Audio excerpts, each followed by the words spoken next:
Haluha, maayong aga. So kuan na pud bagong morning na pud no, bagong blessings mga madis. So thanks God for today's blessing again. So kay medyo makulimlim pa ang langit no, kay bago pa man taon nakagawas ang atong friendship nga si kinsa to atong bagyo, Krising. So ulan-ulan gihapon gikan gabi so karon medyo dagom-dagom pa. So mo ni atong palibot karon. Gwapa kaayo tong mga tanom nga nakatilaw og ulan-ulan no. Lami kaayo no, maaniyag kayang mga dahon sa atong mga tanom pero daghan gyud kitag siligon. So at least so nakadimdim pud og ganang tubig ulan atong mga tanom. So kanang helpful kaayo ni nila. Tanawa gwapa kayong mga kadahon-dahonan.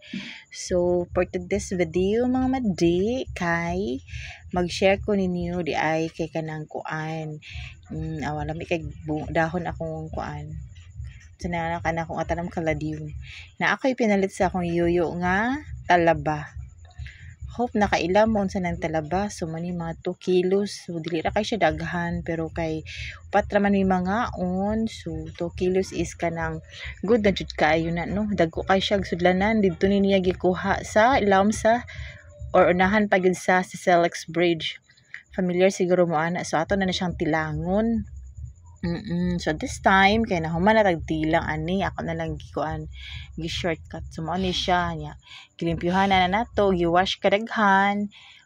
Pero dayon nag-andam ta og mga lamas nga kanang kamatis, bombay, sili nya.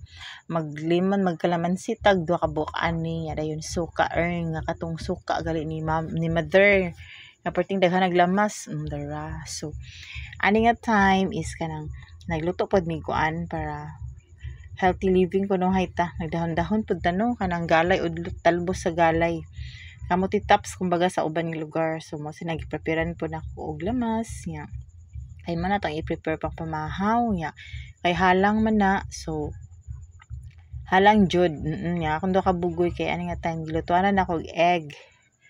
Kaon sila ani ginagmay ra gyud dili gyud pareha sa kitang mga adult nga mo porso gyud og kaon nga kuan nga daghan gyud ba siya. Hangkay ni lami kayo ni siya ang talaba. Kung diri sa mo is tagimtim gyud ni siya. So mao na ni siya, ready to eat na, nagbubugnaw na, wala man mi bahaw. So napabugnaw na kog kanon ani dara ang talbos gatubod-tubod na gyud akong lawa ani walga video no. Padara na ako siya gibutangan og ginamos kanang suka ra gyud og asin dayon mga lamas. Suka gamay ra gyud kay naa man po siya sabaw-sabaw.